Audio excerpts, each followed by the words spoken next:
Okay, I want to go through this problem with you guys because I think that you're going to see a lot of this on Pearson.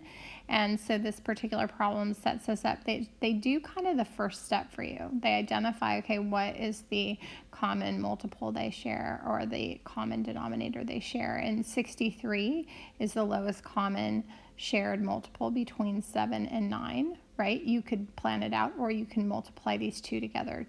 So 7 times 9 we know is 63. So we need to figure out what is the numerator going to be now, okay? So the numerator here, we know that it was 7. I'm going to do my calculation over here. 7 times 9, which means that was the 9th multiple, and we have to multiply it by 9 over 9 so that we're just making an equivalent fraction. And when we make an equivalent fraction, I'm going to just erase these because then I can do my own work. So 9 times 9 is, what do we have, 54. And then this one is 9 times something equals 63. Well, we know that 7 is the other multiple, so we're going to multiply these by 7 over 7 because 7 over 7 is like 1, so it's identity property. 7 times 5 is 35, and we've already done this. 7 times 9 is 63. Okay?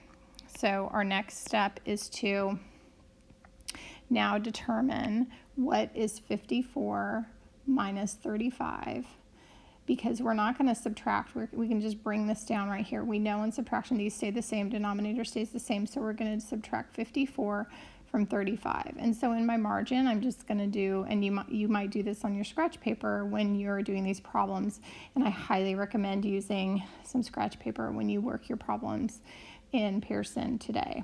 And so then I get 19/63, okay?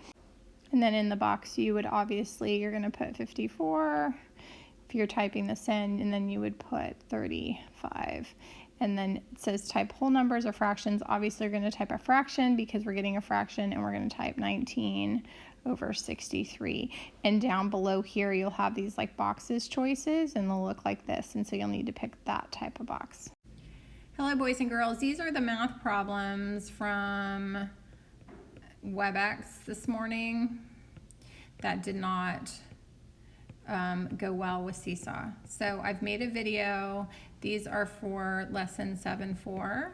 So please watch the video and then do practice buddy. Okay, our next problem, they've done less of the work for you. So now you have to figure out what is the common denominator going to be, what are the multiples. So we're just going to do in our notes, we're going to find the multiples. We've got 11/15 minus 2/3, okay?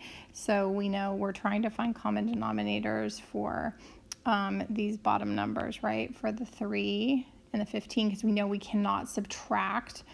And when the denominators are not the same, we cannot subtract them. Okay, you can estimate maybe what you think they might be, what they get close to, like on a number line. You could certainly estimate, is this closer to 0? Is it going to be closer to 1/2? Or is it going to be closer to 1? You could do that, right? But you have to get an actual answer. We want accuracy on this problem. So 15, we just could start with 15, 30, whatever, and then we're going to go 3, 6, 9, 12, 15. Okay, so we've already found our two multiples that are common. So we know that 3 can just use 15 is a common denominator. So we're looking in 3, and this is the 5th. This is times 5, the 5th common multiple. So to get to, we know we have to multiply that by 5, and this we've already done by 5, and so that makes it 10/15. So 11/15, it's really subtracting 10/15 now.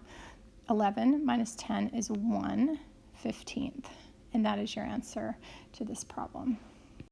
All right, in this problem, you've got Cindy, and she's got some paint. So Cindy has 7/12 of a gallon of paint, and her brother Peter, he used 1/6 of this gallon of paint that she had to model on his model boat, which is like a toy that you paint. Cindy needs at least 1/2 gallon of paint to paint a picnic table.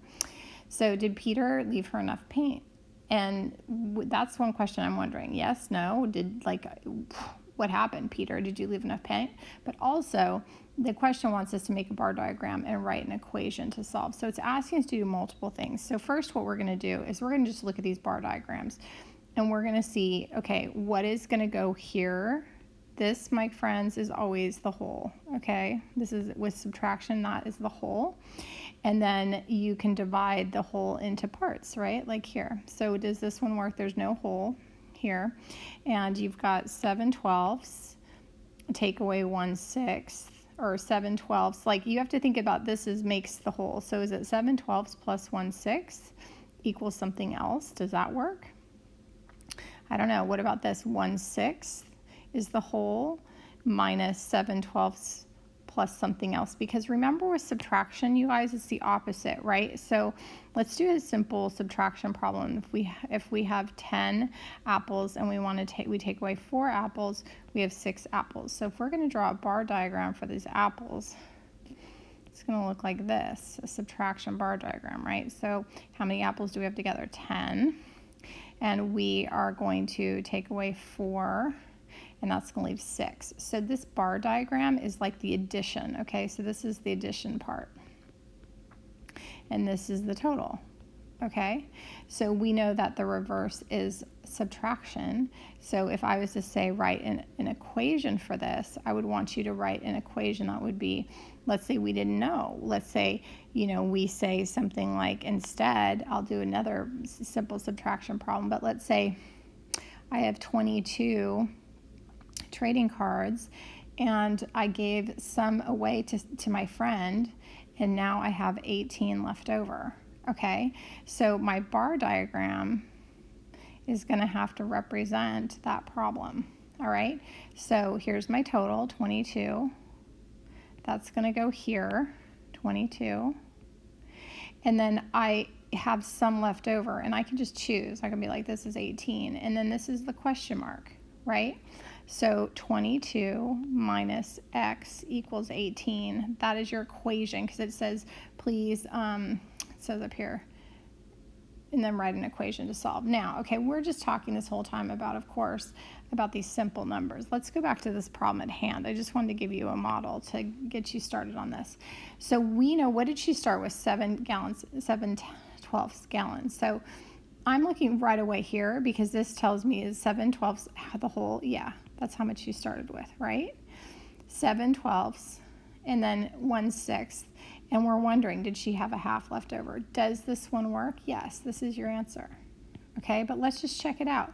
Could this also be, it says, make a bar diagram and write an equation to solve, right? So which bar diagram shows this best?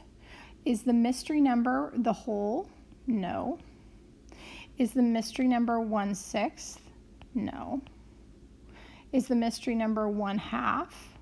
Yes, but we don't like 7/12 is the whole, right? 1/6 is not the whole. 7/12 is the whole. So this one doesn't work.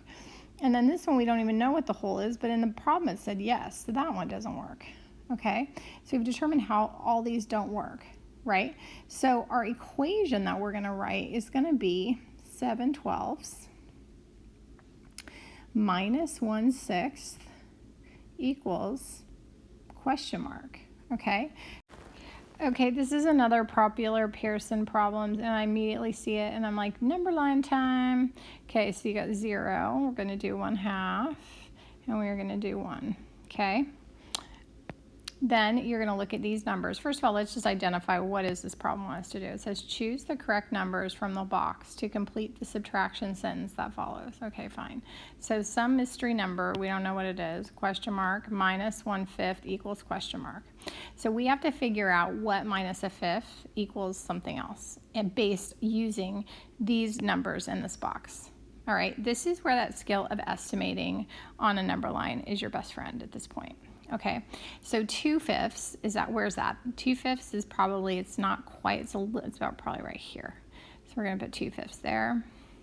1/7, we know that one part of 7 is going to be right here. 1/7. 2/3, well, 2/3, that's more than a half, so it's going to be here, 2/3. 1/15, well, gosh, 15th is smaller than a 7th, so that's going to be like right there. Okay, and then 7/15, that's half of 15 is what, 7.5, right? So that's about right here. So I'm gonna put it, it's just right here, okay, 7/15. So we have all these numbers. So then what about 1/5? 1/5 is a little bigger than 1/7, so we'll put 1/5 here. Okay, so enter the missing to make it true. So what could we take away from 1/5 and get one of these things? So if we had 1/5, right, we could try 2/5, right? It's like a guess and check. Could go 2/5 minus 1/5, that would equal 1/5.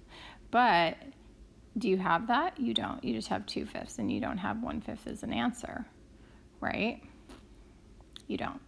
Okay, so that doesn't work. So then what else do we have? We have 1/7. 1/7 minus 1/5. Wait, 1/5's bigger. So 1/7 doesn't work, right? We can't use 1/7. We know this doesn't work. We tested that. 1/7 doesn't work because 1/7 is smaller than 1/5. So that doesn't work. Now 2/3. Could you subtract 1/5 from 2/3? You sure could. So that's a possibility. 2/3 minus 1/5. Okay. 1/15, you can't take that away from 1/5, but that could be like possibly the difference. And 7/15 is you could have 7/15 minus 1/5. So what we need to do is we need to figure out, well, 2/3, what's 2/3 minus 1/5? Well, we can use 15 as our common denominator, and this would be times 5 times 5. This would be 10/15. This makes 15, and we know that's times 3 and 3. So 10 minus 3 equals 7/15. Is there 7/15 as an answer? Yes, there is. Look at that. Just through guess and check, we figured it out. So our answer happens to be 2/3.